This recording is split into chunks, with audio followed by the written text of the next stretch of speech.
Februari tanggal 28 2023 tuh udah dilepas, udah dioperasi, udah nggak cuci darah lagi. Cuman kan dampaknya kayak mata, terus tumbuh kembangnya, biar bisa duduk lagi, jalan lagi, itu masih proses fisioterapi. Bukan terbebani lagi, malah beban banget. Ini kan bukan bawaan lahir yang harus saya, maksudnya ini kan kelalaian dari pemerintah, bukan harusnya kita yang tanggung. Iya, terabaikan banget. Malah ini udah beranjak 1 tahun tuh katanya uang ini mau turun, uang itu mau turun. Mana ya, nyatanya nggak ada.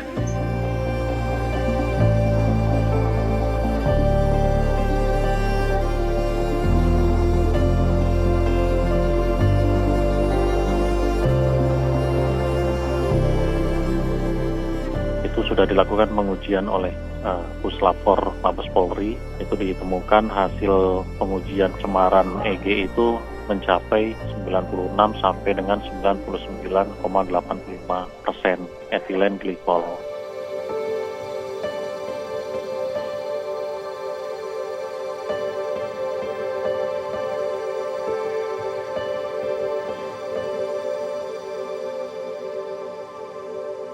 Makanya kemarin kami menyikapinya itu sangat disayangkan mengapa BPOM tidak melakukan pengawasan secara ketat terhadap bahan-bahan baku obat ini.